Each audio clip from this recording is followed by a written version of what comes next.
اعوذ بالله من الشیطان الرجیم. بسم الله الرحمن الرحیم. سوره النجم است.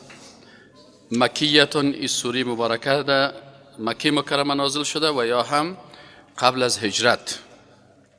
اعوذ بالله من الشیطان الرجیم. بسم الله الرحمن الرحیم. و النجم، الله متعال قسم یاد میکنه که و النجم و قسم است به ستاره.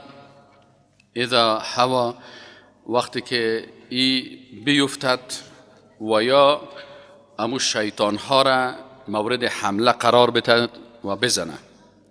کلمه هوا به معنای افتادن و سقوط هم است و کلمه هوا به معنای زدن است که چی میکنن امو شیطان ها را که وقتی میخوان احوال آسمان سرقت بکنن اونا را مورد حمله قرار میده. وقتی که الله متعال قسم یاد کرد میگه ما ضل صاحبکم و ما غوا، گمراه نشده صاحبتان و ما غوا و براه غلط هم نرفته. فرق بین ضل و غوا چیست؟ میشه یکی از سوالات امتحان باشه که فرق بین ضل و غوا چیست.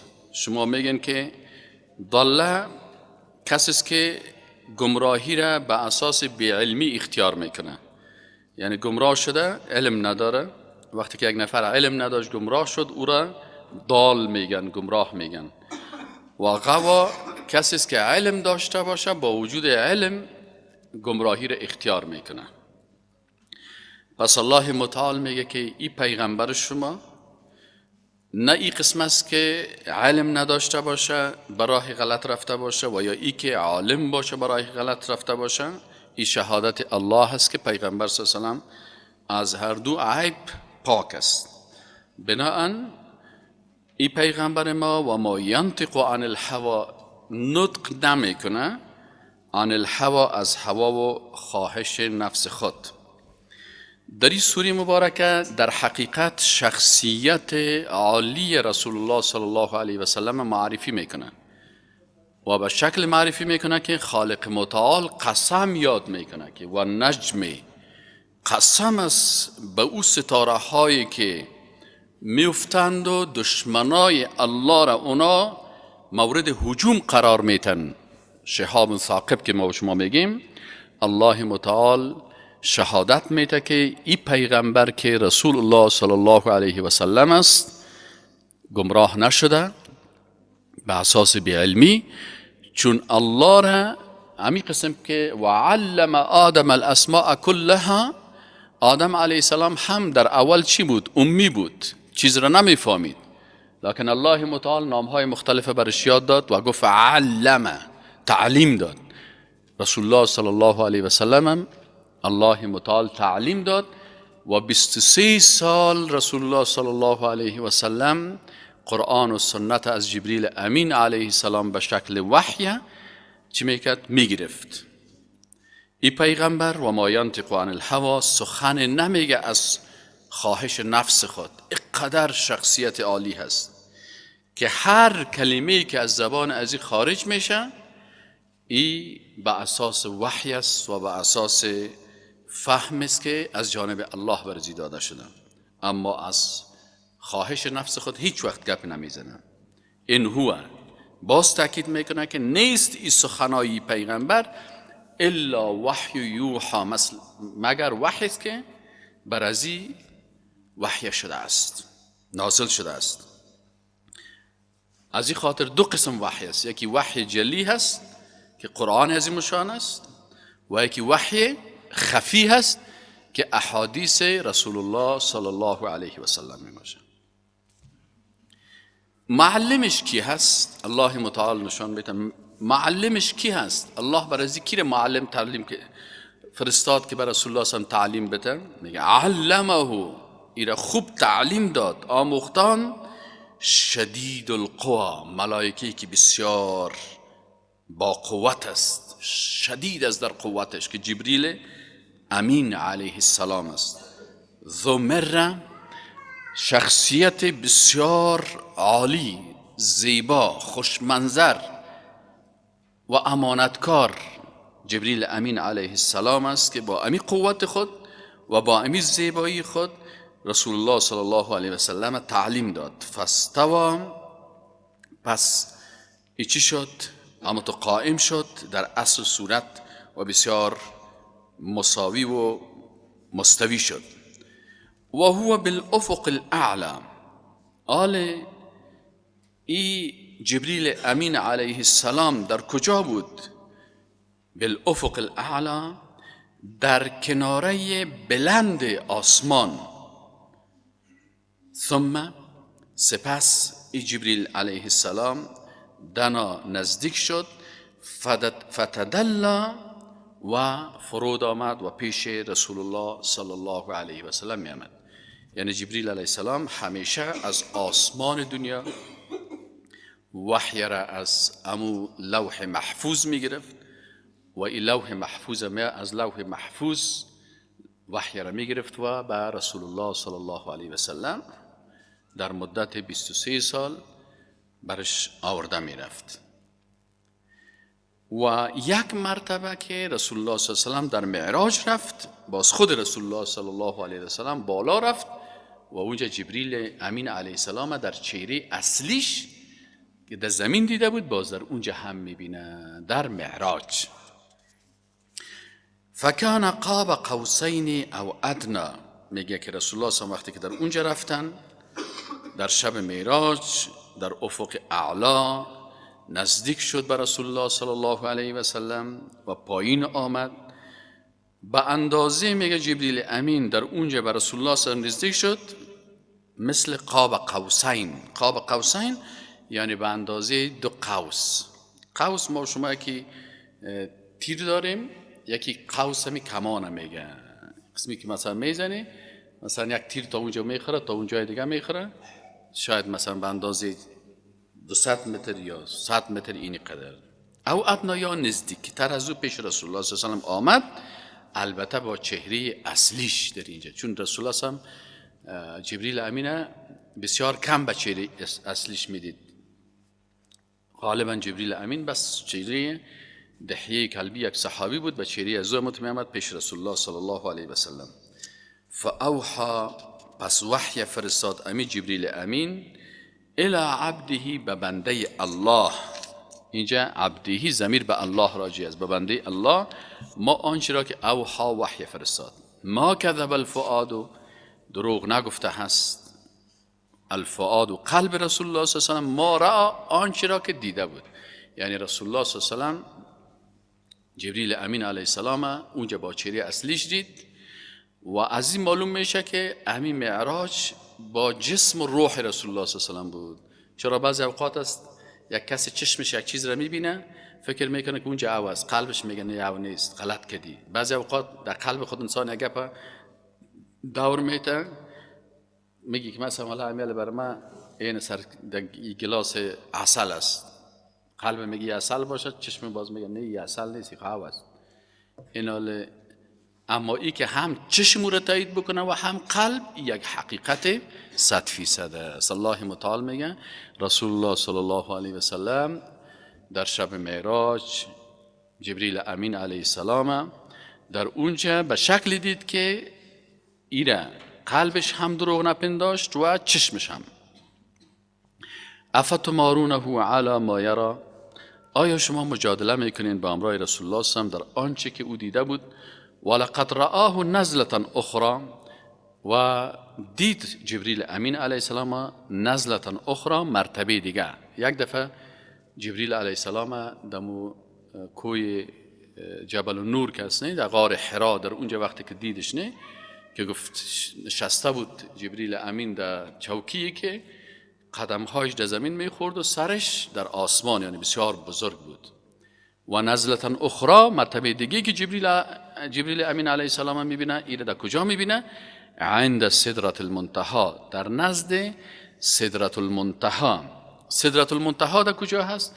میگه در جایی است که عندها جنت المأوا، در اونجا جنت مأوا هست، یعنی بالاتر از آسمان هفتم، بالاتر از آسمان هفتم سدرة المنتهى هست و در اونجا جنت مأوا هم است.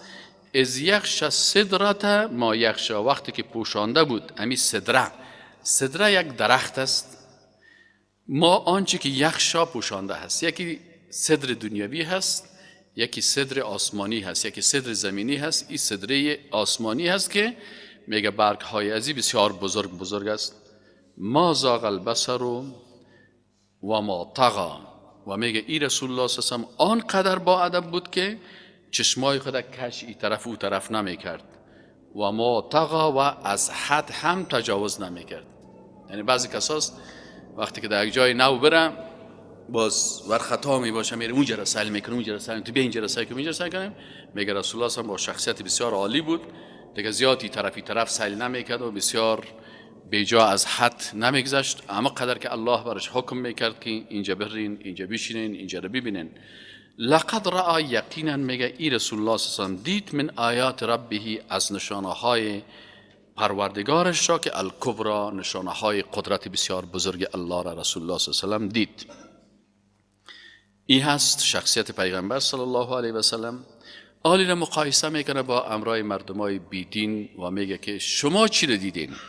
افرأیتم اللات و العزی، آیا شما لات نام یک بود ایره لات نامش مانده بودن، دیگر یا عزا مانده بودن، و سیومیش و منات الثالثه، سیومیش منات مانده بودن، و منات الثالثه الاخرى. آیا شما یا را دیدین؟ این مردمای بیدین این مجسمه ها را ساخته بودن به شکل خانم ها میگفتن، یا نامای زنانه سرشان مانده بودن.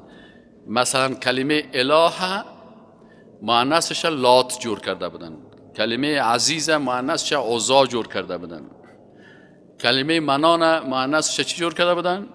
منات جور کرده بودن.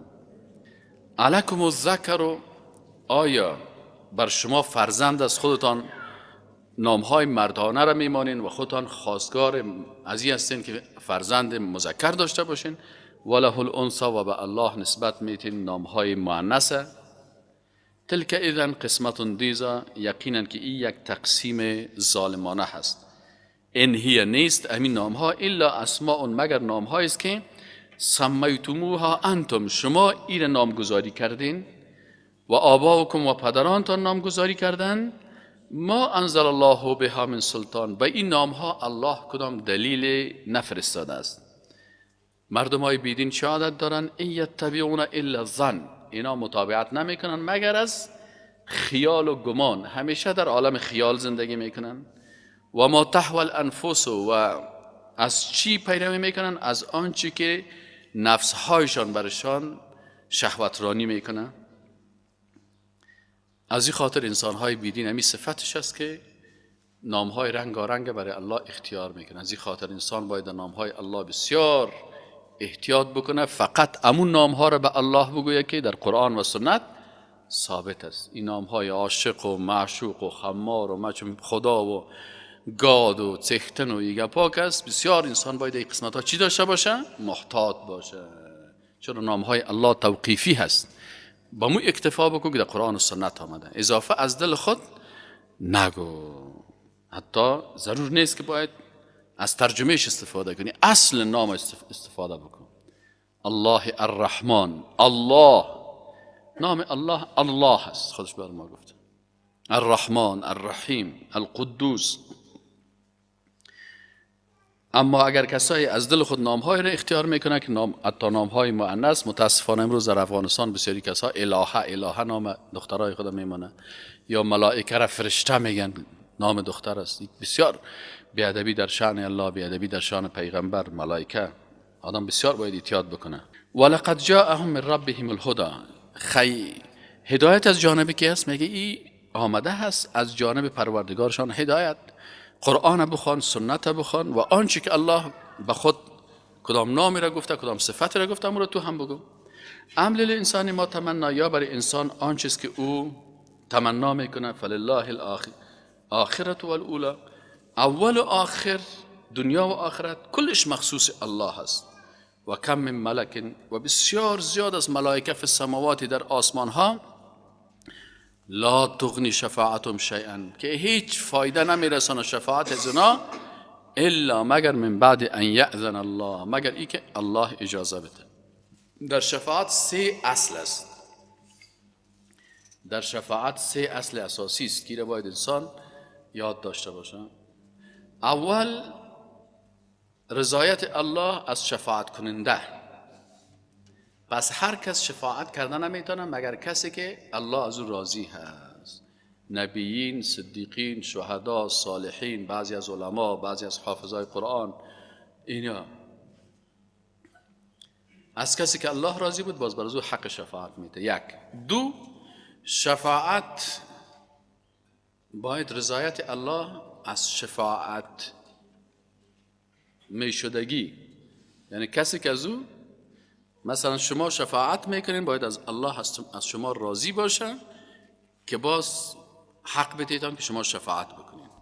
تو نمیشه که هر بت و هر درخت و هر چوب و هر سنگ و هر مجسمه و هر قبر بگوییم که شفاعت میکنه. نه، از هر کدامش که الله راضی شد، از هر بندش، نبیین، صدیقین، شهدا، صالحین، اولیاء الله. دوم، شما بر من شفاعت میکنین باید الله از من راضی باشه که بر تو حق بده که از من شفاعت بکنی. الله از مشرک، از مرتد، از کافر راضی نیست، بناهن در حق از او شفاعت نیست. ولو که پیغمبر بخوام شفاعتش بکنه شفاعت کردن نمیتونه. این دوم. شرط سوم چی است؟ که بر شفاعت کننده اجازه شفاعت داده شد. تو نیست که هر کس بخیزه و چی کنه. نه، وقتی که الله برش، از این خاطر الله متعال میگه که بسیار ملائکه در آسمان ها هستن، لا تغنی شفاعتهم شیئا، اگر شفاعتهم بکنه این ملائکه شفاعتشان منفعت نمیکنه الا من بعد ان یأذن الله، مگر ای که باز الله او را اجازه بده. لمن یشاء، بر هر کسی که بخواه، و یرضا، و راضی از او باشه. حالی بسیاری کساس بیدین از گمراز فلان است، باز میگه اگر روز قیامت الله مرا قبول نکرد باز من پیغمبر میگم شفاعت ما بکن. پیغمبر از کافر شفاعت کردن نمیتونه، از مشرک نمیتونه، از مرتد نمیتونه، ولو که پیغمبر بخوام شفاعت کردن نمیتونه. شفاعت کردن نمیتونه. یک روایت آمده که پیغمبر صلی الله علیه و آله در مورد کاکایش ای خاص است بر از او شفاعت شمقم میپذیره که کاکایش بسیار بر از خدمت کرده ابو طالب که در عذاب دوزخ سرش کمک تخفیف پیدا میکنه. این خاص همین یک روایت آمده است بر از. اما دیگه کافره، حتی پیغمبر سم اگر بخواد که شفاعت ابو جهل بکنه الله برش اجازه نمیده. ابی ابن سلول بکنه، حتی جنازهش پیغمبر سم میخوان الله آیت قرآن نازل کرد گفتش که جنازهش نخوانی. اگر 100 مرتبه 70 مرتبه برای استغفار کنی من استغفار تا قبول نمیکنم. حتی ابراهیم علیه السلام استغفار شد قسمت پدرش قبول نکرد، گفت نه نمیتونی که برای مغفرت بخوای. پس انسان باید محتاط باشه، ایمان داشته باشه و شفاعت برای مؤمن موحد گناهکار است که ما شما کل ما مثلا عقیده درست الحمدلله داریم و کوشش میکنیم که در عقیده ما هیچ کدام شرکیات و یگپا و بدعت های تو را نباشه و در پهلوی از این گناهکار هستیم، عاجز هستیم، میشه که مستحق دوزخ شویم برای چند روز، برای چند وقت. باز اونجا الله متعال سر ما و شما رحم میکنه و برای رسول الله صلی الله علیه و آله، برای علمای بزرگوار، برای شهدا، برای مجاهدین، برای نبیین، صدیقین، شهدا، صالحین، اولیاء الله چی میکنه؟ برای دوستای خود اجازه میده، میگه این بنده بیچاره گناهکار است، حالا چی که میساد دایر یک ماده دوزخ بره، بازو شفاعت میکنه، میگه برم یک روزش به شفاعت از اون، برای از یک عزت است، برای ما یک رحمت است. اما برای هر مشرک و مرتد و کافر و بیدین باز پیغمبر شفاعت کردن نمیتونه. این آیت امیر میگه ان الذين لا يؤمنون بالآخره، میگه کسانی که ایمان به آخرت ندارن، لا يسمون الملائکه تسمیه الانثى، باز بر ملائکه نامهای زنانه را میگذارن، گاهی فرشته میگن و گاهی مثلا نامش نامهای مختلف میگفتن. و ما لهم به من علم، بر از اینا کدام علم نبود. این یتبعون الا الظن، یا مردمایی هستن خیال پرداز، همیشه همین شاعرها و یارا که ببینید در چی زندگی میکنه، در خیال زندگی میکنه، در عالم خیال. خودش ریش سفید از پیر، یگان شاعراز ببینید خدا شرماندهش پیر از کپک، خدا جوان فکر میکنه، نه خدا جوان فکر میکنه. بچه 14 ساله باز میخواد شیرای 14 سالگی رو میگه. اینال چی است؟ میگه این مردم ها که از بسیاریشان خیال پردازی میکنن و در هر چیز از خیال خود گپ میزنن. و این الظن، و الله متعال میگه یقین داشته باشین که این خیال و وهم و گمان ها و خیال پردازی لا یغنی من الحق شیئا، این هیچ منفعت در مقابل حق نمیتونه کرده، هیچ منفعت نمیرسونه. فاعرض، پس اعراض کن، رو بگردان، عمن تولا، از کسانی که از قرآن و سنت رو میگردانند، عن ذکرنا، از یاد ما رو میگردانند، ولم یرید الا الحیات الدنیا، و نمیخواهند مگر زندگی دنیا. یا همیشه از قرآن، از سنت، از ذکر الله دور هستند، فقط چی میخواهند؟ دنیا طلبی میکنن، دنیا پرستی میکنن. ذالک مبلغهم من العلم، اینمی قدر امو جایی است که اینمی قدر علم داره. چی معنی؟ یعنی مبلغهم من العلم، یاد او جایی که اونا علمیت دارن، فقط در این مسائل دنیایی بسیار دیگه خدا پیش کردن. ذالک مبلغهم، مبلغشان از علم فقط همین دنیایی است.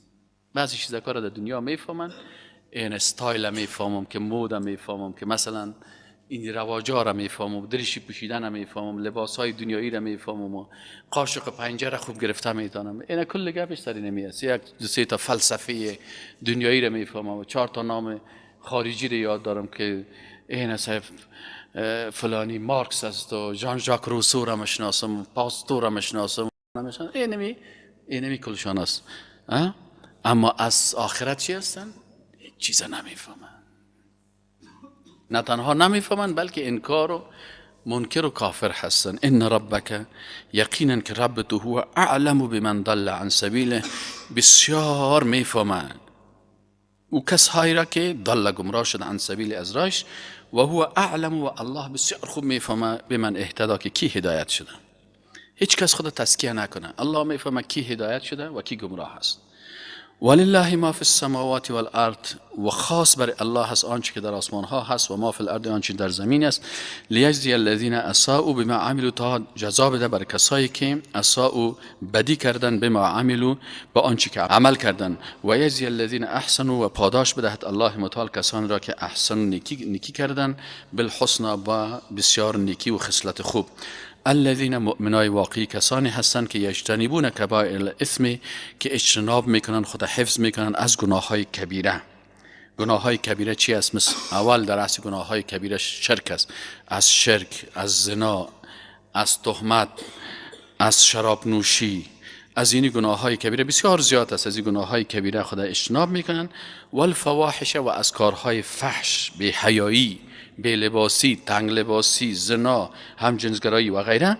الا لمن، مگر از گناه های کوچک یا گناه های صغیره که بعضی اوقات از پیش انسان سر میزنه. ان ربک، یقینا رب تو کس، واسع المغفره، بسیار مغفرت زیاد داره. هو اعلم، و او میدانه، بکن، به شما، بسیار عالم است به حالت شما. اذ انشأکم من الارض، هنگامی که شما را آفرید از زمین. و اذ انتم اجنة فی بطونکم، و همچنان بسیار عالم است وقتی که شما بودین به شکل جنین. اجنه یعنی جنین بودین، فی بطون امهاتکم، در بطنهای مادرهایتان.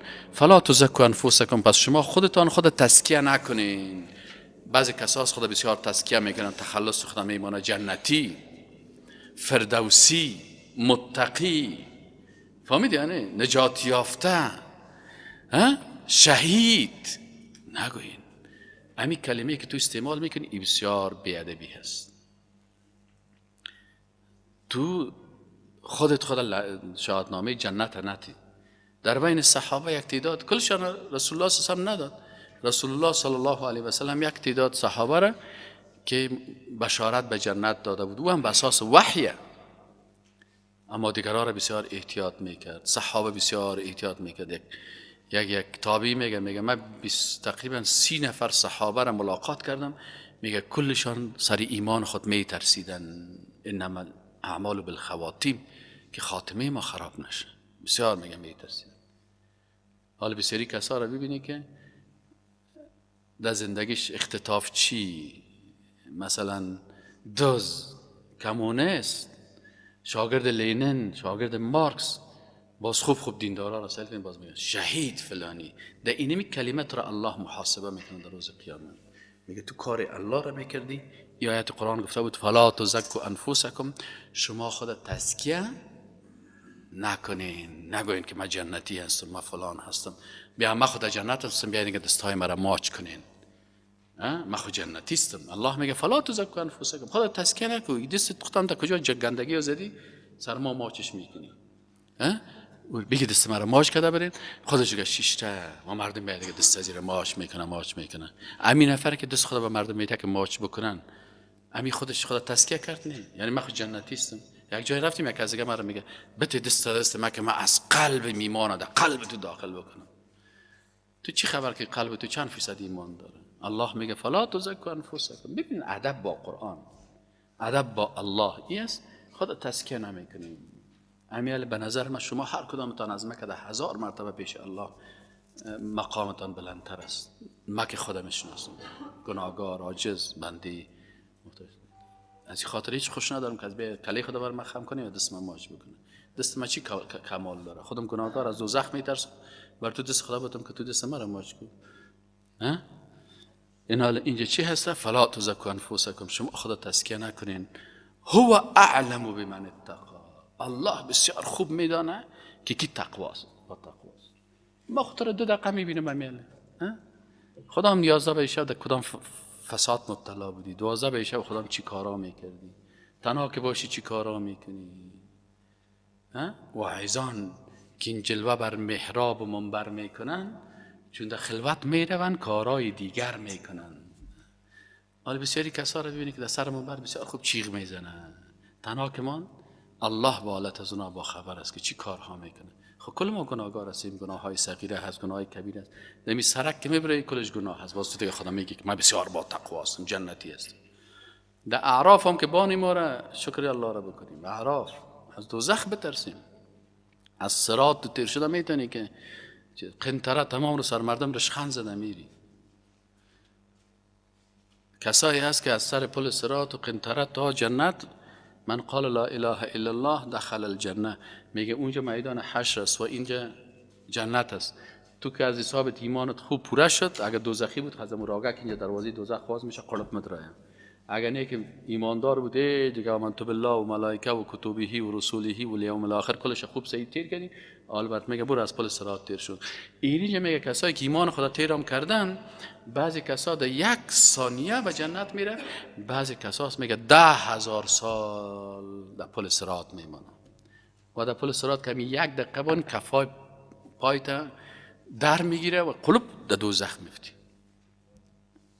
به جنت میری خود 10,000 سال بعد. این بسیار خطرناک است.